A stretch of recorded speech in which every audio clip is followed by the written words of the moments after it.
Surat Makkiyah atau surat yang diturunkan sebelum Nabi hijrah ke Madinah, ya.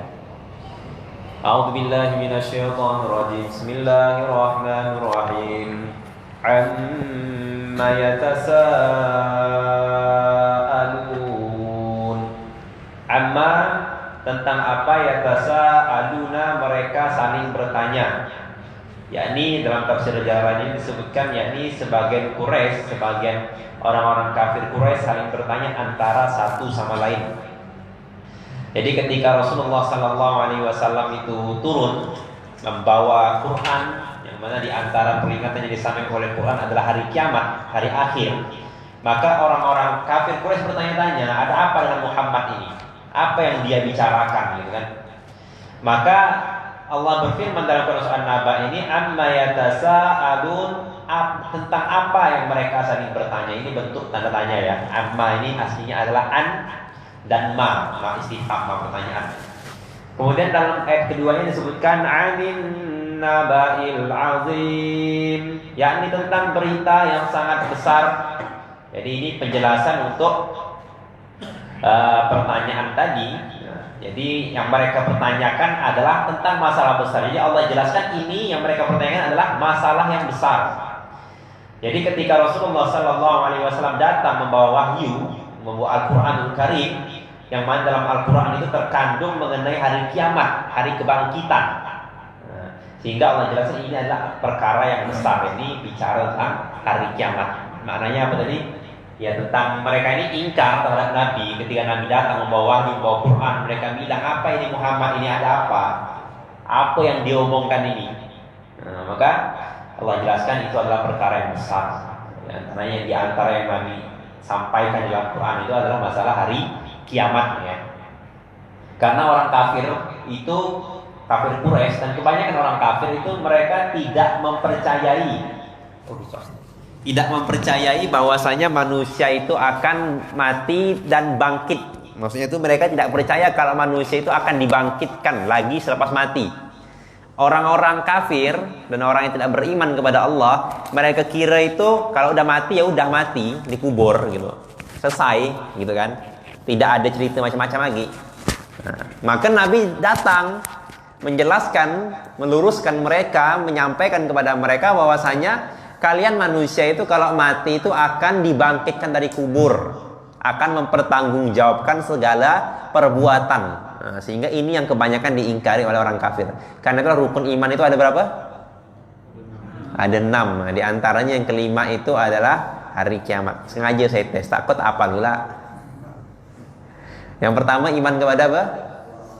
Kepada Allah. Kedua kepada apa yang kedua? Kepada malaikat. Yang ketiga kepada kitab. Kepada kitab Allah. Yang keempat kepada apa yang keempat? Udah. Kepada Rasul, ya. Yang kelima kepada hari kiamat atau hari akhir. Yang keenam terhadap takdir, qada dan qadar. Qada dan qadar, ya. Tentang keputusan Allah dan takdir daripada Allah. Rukun iman ini harus kita percayai dan harus tentunya hafal lah. Kalau kita tidak hafal gimana cara percaya? Ya.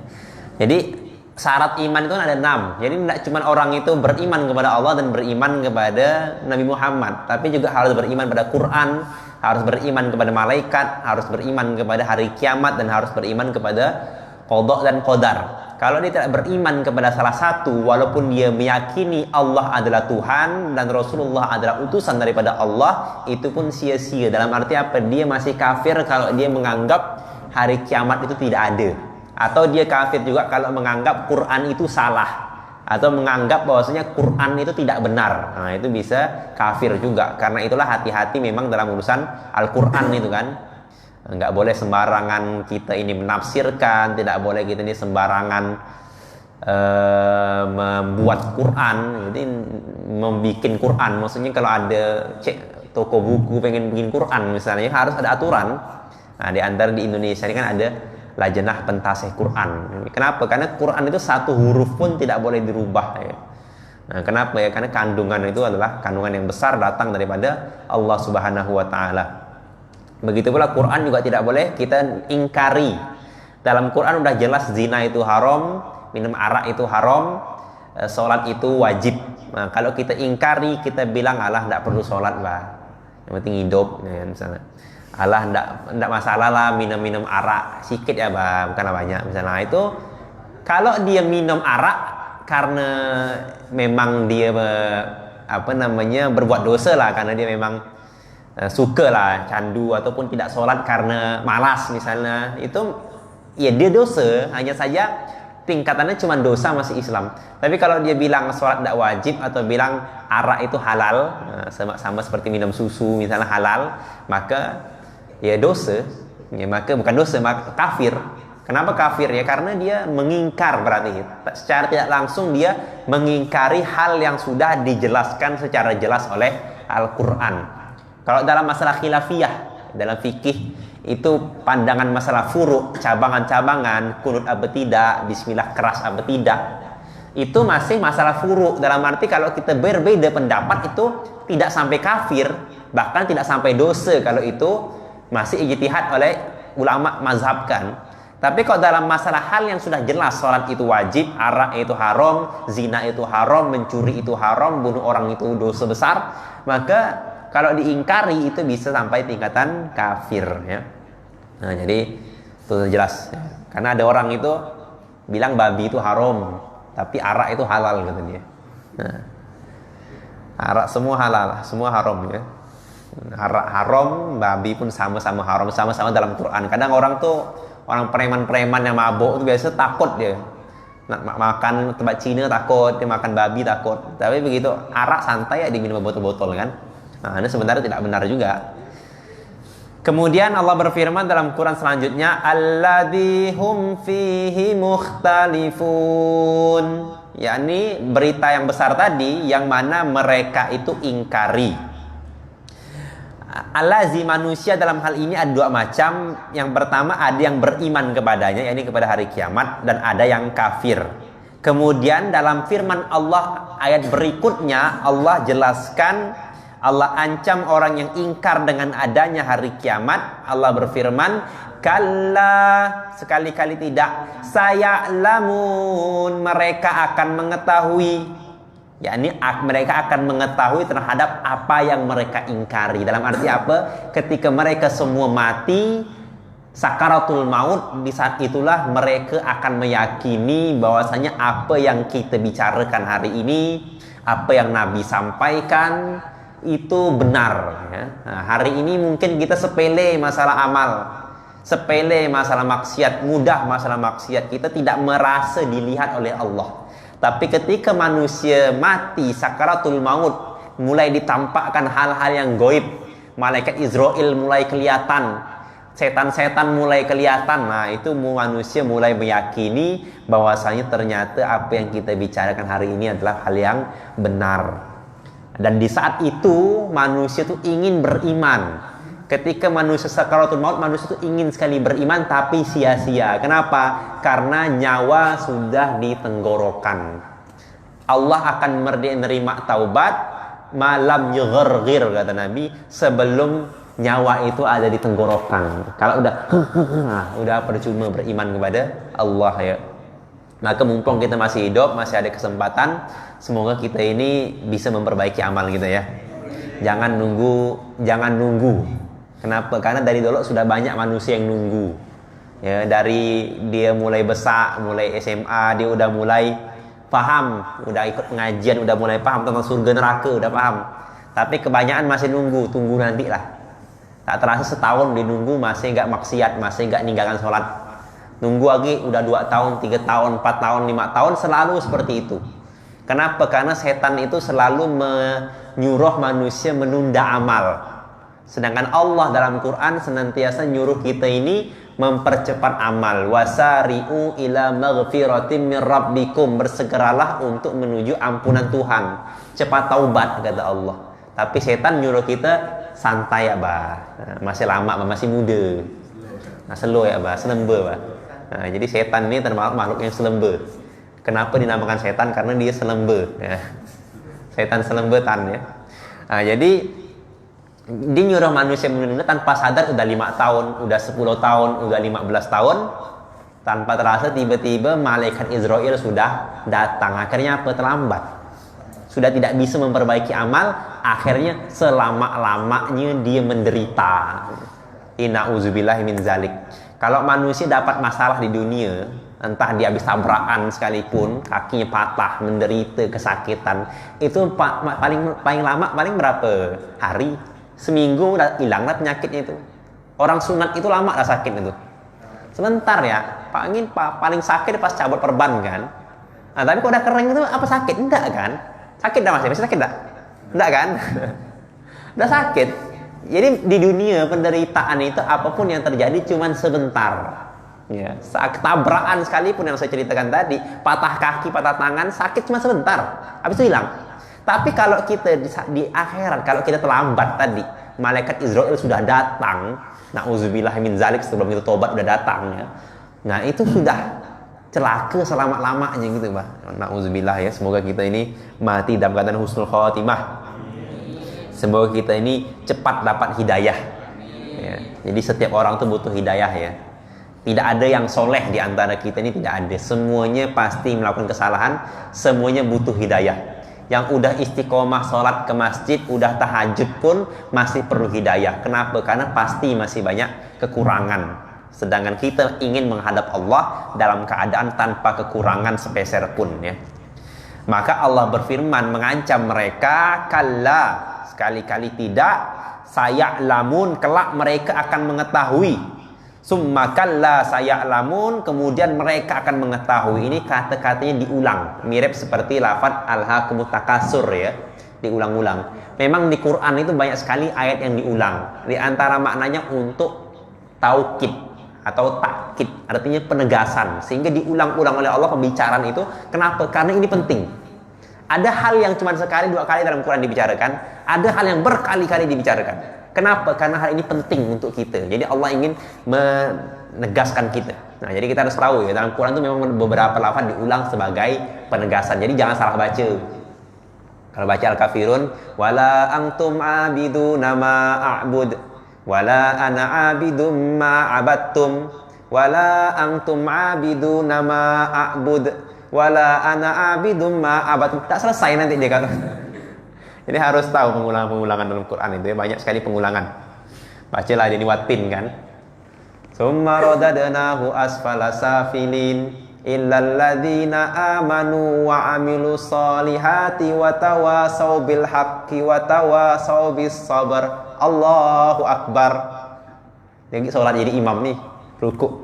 Udah kata dia. Perasaan tadi atin, kok tiba-tiba nyambungnya ke al-asr kata dia. Ya seorang salah-salah gitu. Kenapa? Ya karena banyak pengulangan dalam Quran. Jadi memang banyak pengulangan memang. Jadi kalau kita baca Quran itu memang harus kita mengetahui ayat-ayat yang mirip itu ya. Nah, di antara makna pengulangan ini seperti dalam An-Naba, kalla saya'lamun summa kalla saya'lamun, diulang lagi. Ini untuk penegasan. Nah, jangan lari ke alhaakumut takasur pula.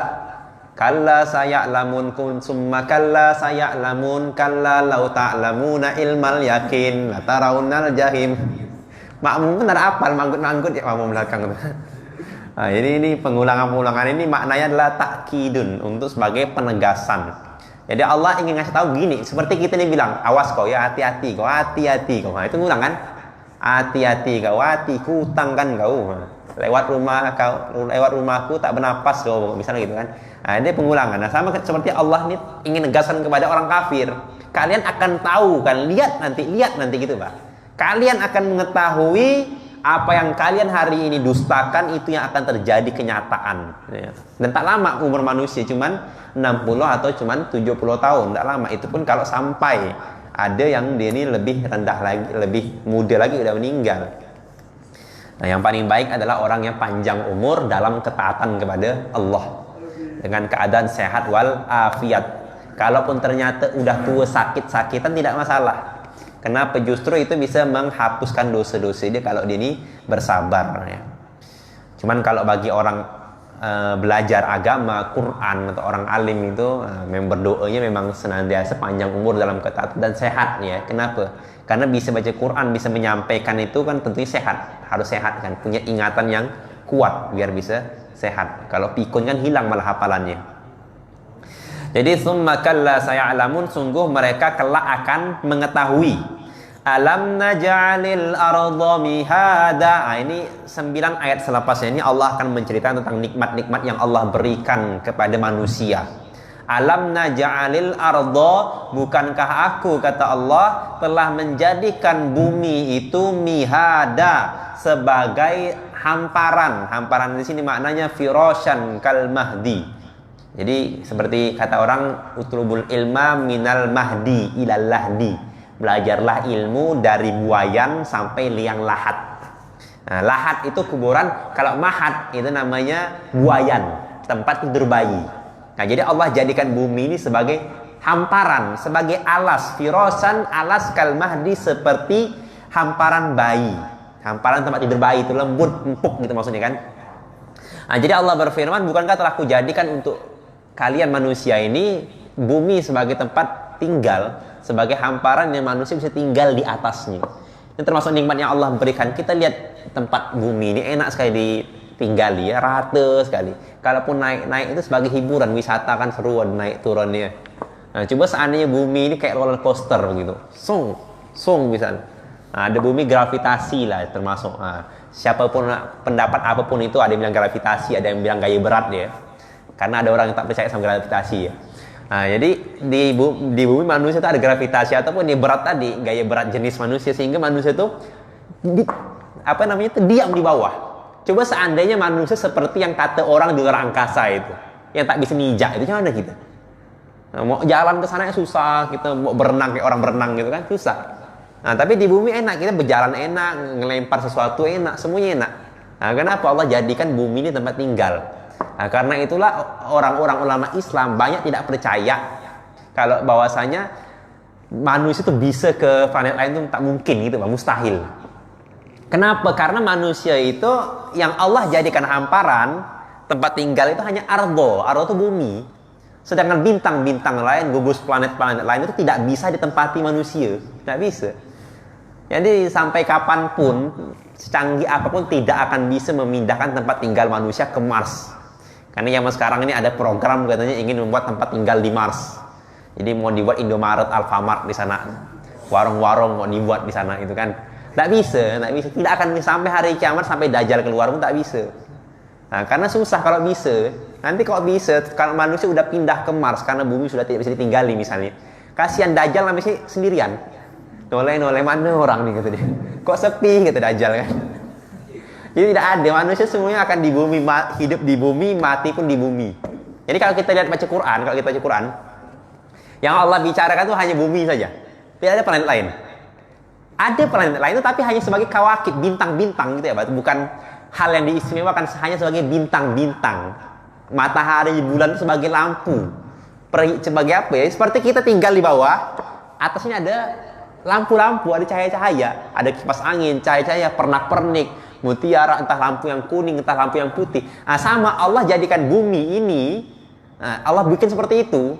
Nah, jadi semua bintang, planet, matahari, bulan, semuanya hakikatnya untuk menerangi manusia yang ada di muka bumi ini. Nah, jadi mereka itu memang ada diciptakan oleh Allah itu untuk menerangi manusia, untuk fasilitas manusia, karena manusia ini ingin menghadap Allah, ingin beribadah kepada Allah, maka Allah jadikan semua itu fasilitas manusia sehingga manusia itu bisa ibadah dengan tenang. Makanya Allah sebut di Quran ini, Allah jadikan bumi sebagai hamparan, wal jibala autada, dan gunung-gunung Allah jadikan sebagai pasak bumi, sebagai tiang ya. Autada itu tiang. Maknanya agak sebagai pasak, tasbutu bihal ard, yang mana bumi akan diam. Sebab apa? Dengan adanya gunung tadi. Ya, jadi kalau seandainya suatu tempat tidak ada gunung itu kacau lah ini gitu, Bah. Kenapa seluruh dunia ini ada gunung dan bukit? Kenapa? Sebagai untuk pasak manusia gitu, sehingga bumi ini tetap diam. Kenapa? Karena gunung yang hari ini kita lihat, yang ada di atas itu gunung, yang tahu gunung ya, yang sering digambar di buku gambar dulu, ada gunung sampai jalan raya tengah itu ada sawah-sawah itu. Gambar kita dari dulu seperti itu ya, gambar anak SD itu ya. Nah, itu gunung itu hanya kecil saja, yang nempel itu tuh hanya sebagian kecil dari gunung, atau namanya apa sih, kerak gunung ya. Nah, itu hanya lapisan luar saja, tapi aslinya gunung itu di bawah bumi itu dalam sekali, sampai 3.000 mil lebih. Apa besarnya gunung yang ada di bawah bumi itu. Jadi gunung, pohon yang hari ini kita lihat, pohon-pohon tua, pohon-pohon besar yang hari ini kita lihat, itu cuma nampak cuma seperti kayu. Cuman di bawahnya akar-akar yang ada di bawah pohon itu banyak sekali sehingga mencengkeram bumi, sehingga pohon itu bisa berdiri tegak. Nah, sama seperti gunung. Gunung ini banyak pohon, sehingga akar-akar itu menegakkan bumi, sehingga bumi itu jadi kokoh dengan akar-akar yang tumbuh itu ya. Nah, itu di antara manfaatnya gunung. Banyak sih. Di antaranya yang paling nampak ya adanya mata air, adanya macam-macam lah, wisata maknanya. Tak pernah ke gunung kalau mau anak ya? Sia nih. Enak gunung tuh, dingin. Gunung itu, kalau kita ngelihat gunung itu, hal yang pertama kali kita lihat apa? Kekuasaan Allah nanti ya. Jadi bagaimana indahnya dataran tinggi di atas gunung itu, bagaimana Allah jadikan bumi ini, tanah-tanah di bawah itu, ketika itu tinggi rasanya gitu kan. Jadi ada pohon-pohon yang banyak dan lain sebagainya tuh. Udara, oksigen, mata air terjun, semuanya ada dalam gunung nih. Jadi memang ciptaan Allah, tidak ada manusia yang buat itu. Nah, tidak ada manusia yang nyemen-nyemen gunung, itu tidak ada. Tapi tiba-tiba muncul pohon dan lain sebagainya, memang ciptaan Allah. Ini cantik lah gunungnya, siapa pernah lihat ya. Di Jawa banyak. Di Pontianak, di Kalbar ini ada, cuman bukit-bukit. Kalla saya'lamun summa kalla saya'lamun alam naj'alil arda mihada wal jibala autada wa khalaqnakum azwaja, dan aku ciptakan untuk kalian azwaja, pasang-pasangan. Masya Allah ya. Jadi Allah jelaskan, aku ciptakan untuk kalian itu berpasang-pasangan, Adam dan Hawa. Adam dan Hawa, bukan Adam sama Bambang. Ya, karena ada zaman sekarang manusia menyalahi kodratnya, LGBT namanya dia. Apa sih namanya itu, lesbian, homoseksual, penjahat kelamin ya. Kita ngomong kasar ya, karena zaman sekarang dilembut-lembutkan sama orang itu, Pak, sehingga jadi indah. Ada orang pelacur disebut kupu-kupu malam, cantik jadinya kan, kupu-kupu malam. Siapa yang tak mau? Kan jadi bahasa dihaluskan untuk menghargai pekerjaan mereka. Kan tidak benar ya, pelacur udah gitu ya. Kalau saya kita hargai, kenapa? Karena mereka sendiri yang tidak menghargai diri mereka. Allah sudah menghargai perempuan setinggi-tingginya perempuan dihargai oleh Allah. Perempuan itu tidak boleh disentuh oleh laki-laki yang bukan mahramnya, bukan suaminya. Laki-laki dijaga oleh Allah, kan? Laki-laki dijaga oleh perempuan, dimuliakan oleh Allah. Dalam Islam perempuan sangat dimuliakan oleh Allah. Kalau orang barat, kalau bapak ibu pernah lihat di bandara, itu biasa perempuan itu ngangkat tas-tas besar, koper-koper tas gunung. Tapi kalau perempuan pakai cadar, tanya Pak Usman, kok perempuan pakai cadar santri itu, kita laki-laki tuh ngeliat perempuan pakai cadar itu kalau ngangkat barang besar itu tak enak gitu, Pak. Nah, tak enak. Atau perempuan pakai pakaian Islam itu ngangkat barang itu tak enak. Kita ada rasa hati itu untuk membantu. Kenapa? Karena kita memandang itu kayak perempuan benar gitu, Pak. Tapi kalau orang barat itu yang pakai pakaian perempuan, pakai rok pendek macam-macam, biasa mereka berbuat seperti laki-laki gitu. Ya, kenapa ya? Karena mereka tidak menghargai diri mereka, aurat dibuka-buka, sehingga orang-orang itu tidak menghargai mereka, megang-megang mereka biasa. Tapi kalau kita ngeliat orang yang pakai tutup aurat sempurna misalnya, pasti laki-laki kalau mau salaman tidak enak. Kalau orang itu sudah pakai tutup aurat yang sempurna, mau salaman pun tidak enak, mau ngobrol pun tidak enak kadang itu. Kenapa ya? Tidak enak. Tapi coba orang yang pakai rok pendek, pakai pakaian minim, biasa diolok-olok orang di cewek misalnya gitu kan. Nah, begitu gitu kan malah marah. Nah, padahal dia sendiri yang tidak menghargai kan kodratnya sebagai makhluk yang Allah ciptakan mulia perempuan itu kan. Jadi jangan ada pandangan-pandangan atau pendapat yang bilang kesetaraan gender, laki-laki dan perempuan harus sama. Nggak bisa dong. Kenapa nggak bisa ya? Karena memang diciptakan yang berbeda. Perempuan juga pengen seperti laki-laki juga kerja macam-macam. Oke lah kalau gitu nanti manjat pohon apa perempuan juga. Yang kewajiban cari nafkah juga perempuan dong kalau gitu kan, enggak kan? Nah, tapi memang ditempatkan semuanya itu berbeda. Kenapa? Agar dunia ini stabil. Ada pasangan-pasangan. Ada laki-laki yang mencari nafkah, ada perempuan yang jaga rumah, yang menyusui anaknya, yang merawat anaknya, mendidik anaknya di rumah. Sehingga ketika anak sudah mendidik, orang tua sudah mendidik anaknya dengan baik di rumah, anaknya pun menjadi anak yang baik lah kan. Karena kalau kita lihat kebanyakan anak-anak yang nakal atau anak-anak jalanan itu kenapa muncul anak-anak jalanan kadang, ataupun kita lihat pelacur tadi itu kenapa karena kebanyakan latar belakang mereka tuh orang yang tidak punya orang tua, atau orang tuanya broken, cerai, atau orang tuanya sudah tidak peduli lagi sama mereka, tidak peduli sama nafkah mereka, tidak peduli sama pendidikan mereka, sehingga mereka ke jalanan, mereka akhirnya tadi itu jual diri macam-macam itu kan. Nah, kenapa? Tadi kan kurangnya pendidikan daripada orang tua. Nah, tapi kalau seandainya kita lihat kehidupan misalnya perempuan itu dengan benar, mendidik anaknya, merawat anaknya, bapaknya kewajiban mencari nafkah sehingga pulang ke rumah, ketemu istrinya, ketemu anaknya, kan enak gitu, Pak. Nah, kenapa? Karena punya kodratnya masing-masing. Tapi kok laki-laki sama laki-laki, ya kan susah gitu. Gimana caranya laki-laki sama laki-laki kan?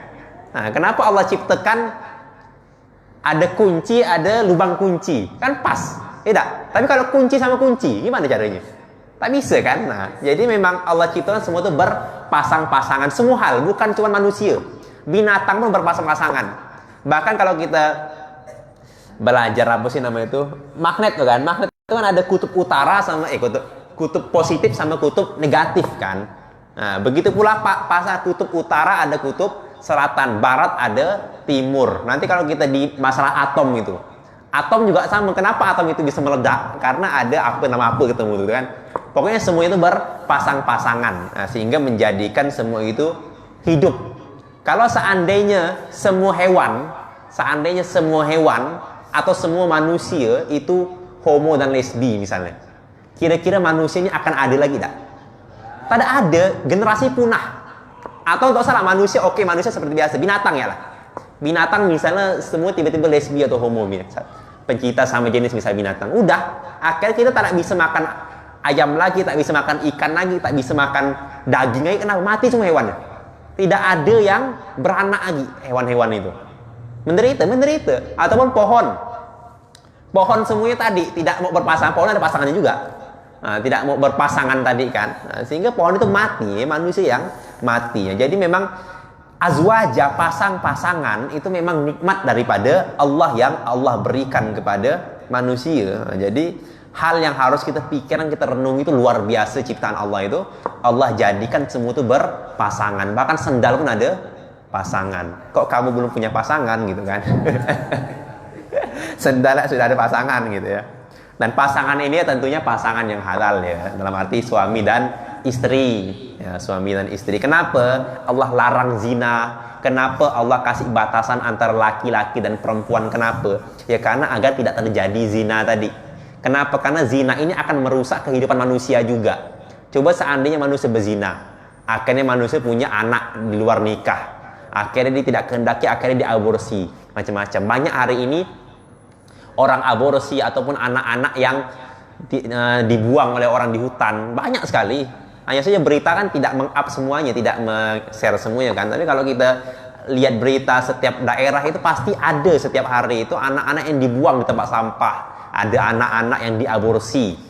Nah, kenapa? Ya kenapa? Karena muncul daripada zina tadi. Nah, begitu pula suami, keluarga hancur berantakan. Kenapa? Karena suaminya selingkuh, karena suami berzina dengan orang lain. Nah, beberapa hari itu ada yang bunuh diri juga kemarin tuh kan, karena ada kasus dia hamil di luar nikah.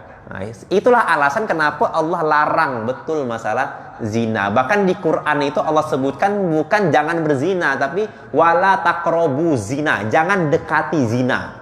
Kenapa ya? Karena zina itu ada tahapan-tahapannya. Hari ini kita lihat banyak sekali pelecehan dan segala macam pelecehan di mana-mana. Apa sebabnya? Karena orang melonggarkan syariat. Allah sudah larang zina, sudah larang mata jelalatan, Allah larang bersentuhan yang bukan mahram, Allah larang. Jangankan pacaran, bersentuhan tangan yang bukan mahram saja haram. Berbicara kepada perempuan tanpa hajat. Tanpa hajat itu maksudnya bukan untuk belajar, bukan untuk berdagang dan lain sebagainya, bukan hajat, cuma basa-basi, udah makan belum misalnya, itu haram dalam Islam. Kalau dia bukan mahram, haram, tak ada alasan ya. Jadi sampai begitu, sepakat ulama itu haram kita bicara kepada perempuan tanpa ada hajat. Tanpa ada hajat itu tadi basa-basi, itu tidak boleh dalam Islam. Kenapa sampai agama sedemikian rupa? Sampai perempuan Allah suruh tutup aurat sempurna, laki-laki pun sama suruh tundukkan pandangan. Laki-laki pun punya aurat juga. Kenapa? Ya karena agar menghindari terjadinya zina. Tapi Ustaz, ada orang pakai kerudung kok masih dilecehkan, ada orang pesantren juga melecehkan santrinya. Itu kenapa ya? Karena kebanyakan pasti melonggarkan syariat juga. Ada beberapa kasus itu kemarin itu ada pemilik pesantren juga yang memperkosa santri ya. Maaf cakap, memperkosa santri lah gitu ya. Itu coba lihat, itu bukan pesantren itu seperti itu. Masa pesantren satu rumah? Masa pesantren satu rumah sama santrinya? Rumah ada rumah tahfidz, 40 santri perempuan di situ, tinggal di situ sama yang punya pondok. Ini tidak bisa begitu. Kami di pesantren kami di sana, laki-laki kiai yang untuk seorang ustadz yang mengajar pondok putri, mengajar perempuan, itu pun harus ustadz yang sudah nikah. Pertama, kedua, dia pun harus mengajar di balik satir. Seperti ini satir. Nah, jadi perempuan di belakangnya. Seperti itu. Jadi ustadz sama santri sendiri, walaupun kiai sekalipun, tidak boleh tidak menatap langsung santrinya. Bahkan santri di balik satir pakai cadar lagi. Bayangkan, saking begitunya. Pondok kami sama pondok putri itu jaraknya 1 kilo, bahkan 2 kilo itu jaraknya. Dan untuk menemui santri putri pun tidak sembarang orang. Harus saudara sekandung, ada pendataannya. Tidak boleh sembarang orang bisa manggil. Di perempuan itu pakai tembok tinggi. Jadi tidak boleh ada perempuan sama laki-laki yang berhubungan. Dan perempuan pun sama, ketika mau pulang ke rumah tidak boleh langsung pulang. Harus ada mahram yang menjemputnya. Entah bapak dia atau paman kandung dia. Tidak boleh balik langsung, naik bis tidak boleh. Di tempat kami seperti itu. Kenapa? Menjaga ketat tadi. Nah gitu, Mbak. Walaupun bukan kita berarti menafikan nol ya, bukan berarti perzinahan itu nol ya. Karena namanya setan itu zaman Nabi pasti ada, tapi setidaknya meminimalisir. Dan ya buktinya sampai sekarang belum ada kejadian, tidak pernah ada kejadian seperti itu. Ya, tidak ada seperti itu kan. Nah, kenapa terjadi kayak tadi ada ustadz yang mungkin macam-macam sama santrinya, atau ya karena melonggarkan syariat yang aslinya syariat melarang hubungan antara laki-laki dan perempuan, berduaan antara laki dan perempuan dilonggarkan. Tidak apa-apa bahasa satu rumah kita. Saya ini kan kiai misalnya, saya kan ustadz, tidak masalah, iman saya kan kuat gitu kan. Ya tidak ada, mau dia ustadz, mau dia orang biasa, mau dia kiai sekalipun, syariat sama hukumnya. Tidak boleh kita longgar-longgarkan gitu bahkan.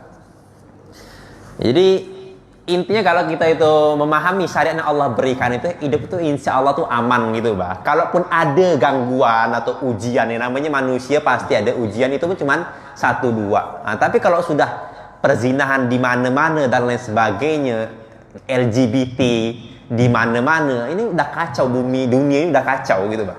Nah, berarti manusia itu memang udah melonggarkan syariat itu udah parah, syariat dilonggarkan. Zaman dulu orang tua zaman dulu, tanya bapak yang udah tua nanya, zaman dulu itu jarang sekali adanya kasus seperti zaman sekarang ini.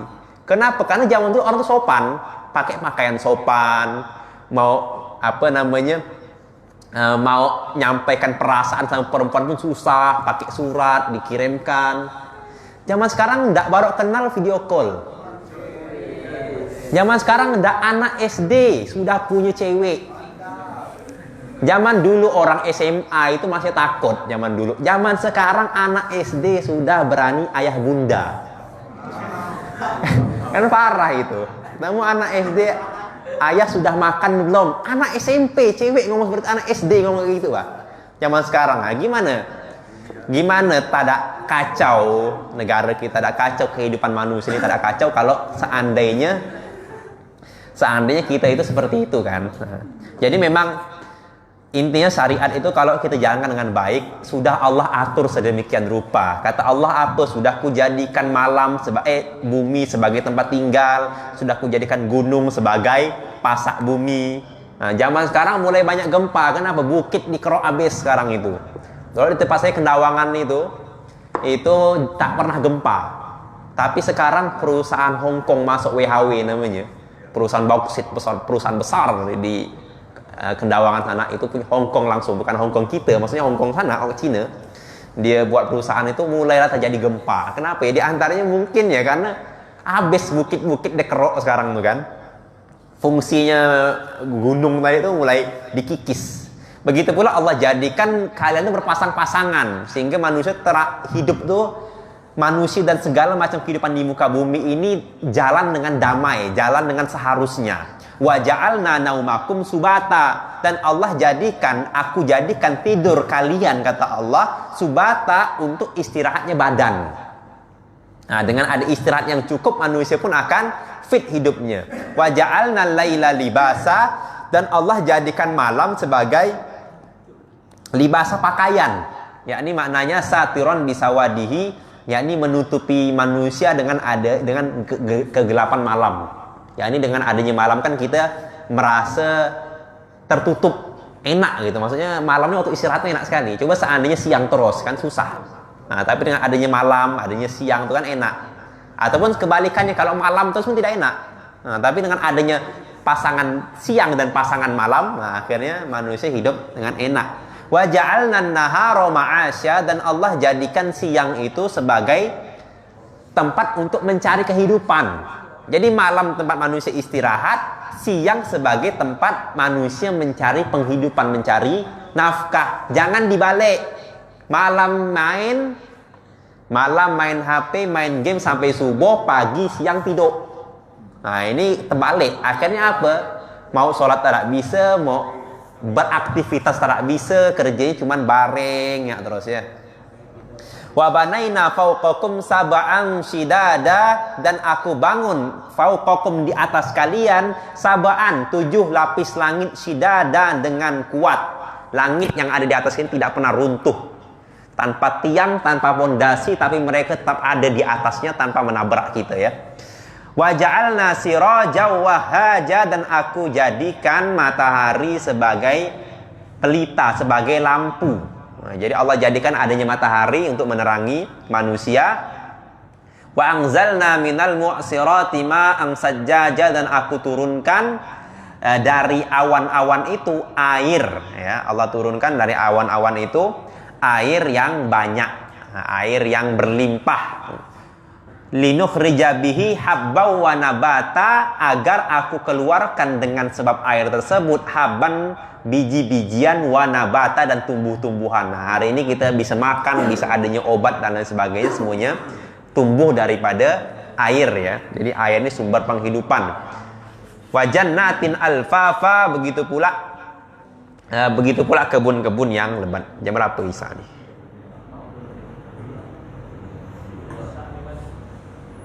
Lewat 56.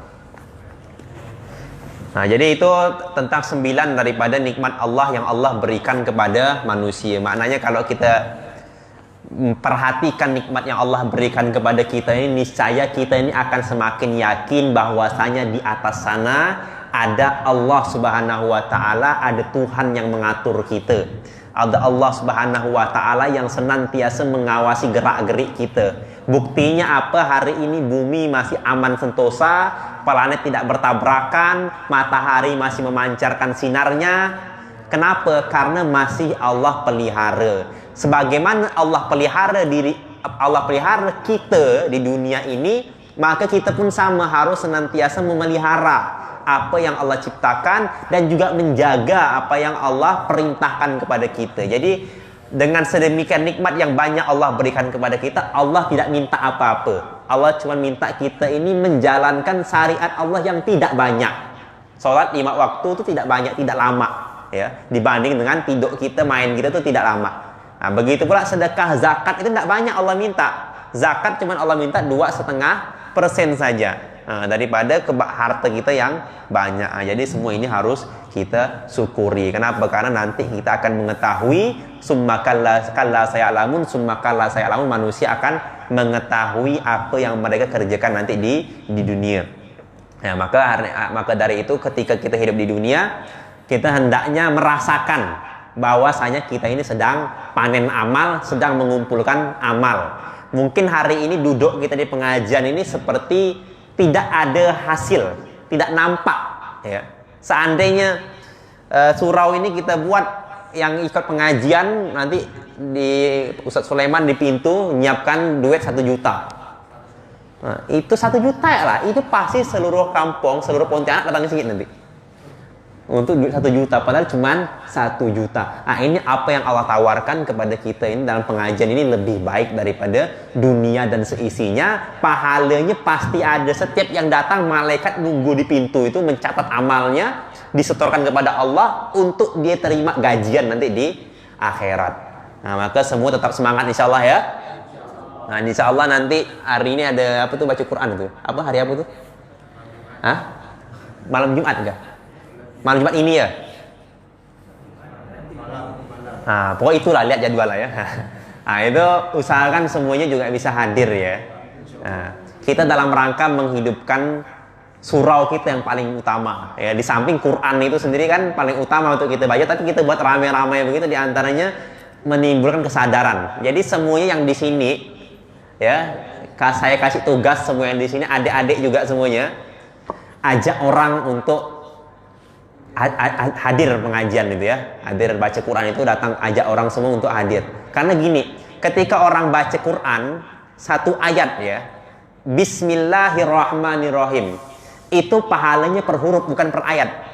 Ba, sin, mim, 1, 2, 3, 4, 5, 6, 7, 8, 9, 10, 11, 12, 13, 14, 15, 16, 17, 18, 19, 20, sekali dibaca Bismillahirrahmanirrahim 19 pahala dia dapatkan, plus dikali 10, karena setiap kebaikan dikali 10 berarti 190 kebaikan dia dapatkan dengan membaca Bismillahirrahmanirrahim. Apalagi kalau baca 1 juz, itu apalagi kalau dia ngajak orang ya.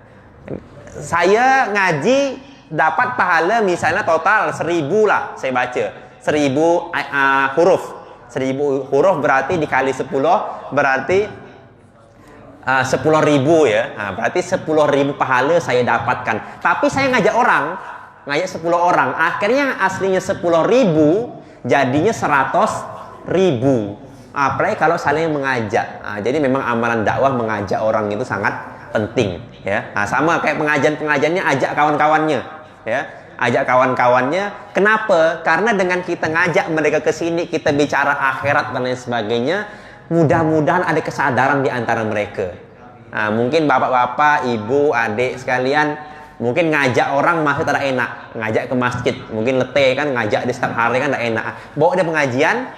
Nah, dengan dia dengar pengajian, akhirnya dapat hidayah, akhirnya dia bisa istiqomah ke masjid kan, itu pahalanya kita semua dapat. Saya yang bicara dapat, yang ngajak pun pasti dapat gitu bah. Jadi segala macam program di masjid ini ajak mereka lah. Nah, mungkin kalau kita ajak ke masjid untuk sholat, mungkin mereka udah malas dah, kau lagi ngajak aku sholat misalkan, malas, tak ada hasil gitu bah, misal untuk menurut mereka kan. Nah, tapi kita ajak dia makan, ajak dia khataman. Nah, kan mungkin awalnya kita cuma ngajak dia untuk khataman, ajak makan, niat kita apa? Tujuan kita biar dia mau kan, ngajak dia makan. Tapi ternyata kok dia ikut, akhirnya dia baca Quran, pahala ngalir ke kita, dan tergerak lagi hati dia, akhirnya dia bisa istiqomah sholat berjamaah sampai mati dia, itu pahala kita semua yang menghadiri ataupun yang terlibat di dalamnya, itu mendapatkan pahala mengalir dari dia sampai hari kiamat tanpa mengurangi pahala dia. Karena dalam amal agama itu semua yang terlibat pasti mendapatkan bagian. Besar kecilnya tergantung usaha dia. Nah, kalau usaha dia dalam mewujudkan suatu acara pengajian, sholat berjamaah atau acara apapun, baca Quran, selamatan khataman Quran dan lain sebagainya, siapa saja yang terlibat di dalamnya, entah kecil atau besar, dia pasti mendapatkan bagian. Walaupun dia bukan pengurus masjid. Ya. Karena pengurus masjid pun belum tentu dapat pahala yang besar. Nah, karena tergantung usaha dia dan tergantung yang Allah terima. Mungkin ada yang bukan pengurus masjid tapi dia diam-diam ngajak orang untuk ikut di masjid acara khataman misalnya, dia diam-diam ngajak orang. Ternyata banyak yang ikut gara-gara dia. Tapi nama dia tak disebut, dia bukan pengurus dan orang tidak ada yang tahu bahwasanya gara-gara dia acara ini terlangsung dengan berhasil. Tapi Allah Maha tahu, sehingga bisa jadi dia yang Bukan pembicara, bukan yang baca doa, bukan pengurus masjid, tapi mungkin bisa jadi pahala dia lebih besar daripada ustadz yang hadir sekalipun. Kenapa? Karena kontribusi dia dalam agama besar. Karena agama itu tidak mandang jabatan, tidak mandang rupa, tidak mandang umur, tidak mandang apapun. Yang Allah pandang adalah hatimu dan amalanmu, amalan kita kepada Allah. Insya Allah semua siap, insya Allah ya. Ajak orang nanti khataman, ajak kawan-kawannya berjamaah ke masjid, ajak kawan-kawannya semua istiqomah hadir. Nah, jangan sorang-sorang ya. Nah, jangan sorang-sorang, tapi usahakan semua bisa istiqomah juga dalam majelis ilmu, dalam ketaatan kepada Allah, sehingga kita semua bisa sama-sama masuk ke dalam surga. Karena nanti orang di surga itu, kata Nabi, yang paling banyak saling mensyafaati adalah sahabat. Ya, di hadis riwayat Muslim, Nabi bersabda, termasuk yang paling banyak mensyafaati adalah saudara muslim dia. Bagaimana? Jadi kata Nabi, nanti di hari kiamat dia akan ketika dia akan masuk surga, tiba-tiba dia teringat sama kawan-kawan dia yang dulu sholat sama-sama, pengajian sama-sama, acara di masjid sama-sama. Dia ngadu pada Allah, ya Allah, saya tidak menemukan teman saya, ya Allah, yang dulu sholat sama-sama dengan kami, puasa sama-sama dengan kami, sedekah sama-sama dengan kami, tapi kami kok tidak ketemu mereka di surga, ya Allah. Maka ya Allah, tolonglah mereka, ya Allah, syafaatilah mereka, ya Allah. Akhirnya dengan izin Allah, Allah perintahkan orang itu mencari sahabatnya, sehingga sahabatnya tadi menarik tangan sahabatnya yang lain daripada api neraka. Karena mungkin sahabat tadi punya suatu kesalahan yang dilakukan, akan tetapi gara-gara temannya diingat dengan dia yang dulu sama-sama pengajian, sama-sama jamaah, akhirnya Allah izinkan sahabatnya itu untuk menemani dia juga di surganya Allah. Maka kata alim ulama, perbanyaklah teman-teman yang soleh. Nah, di antara teman yang soleh tidak lain tidak bukan kecuali ada di dalam masjid ini ya. Insyaallah sedemikian yang ingin saya sampaikan. Masih ada waktu maghrib. Mbak Diah, subhanallah bihamdihi, subhanakallah wa bihamdika, asyhadu an la ilaha illa anta, astaghfiruka wa atubu ilaik. Assalamualaikum warahmatullahi wabarakatuh.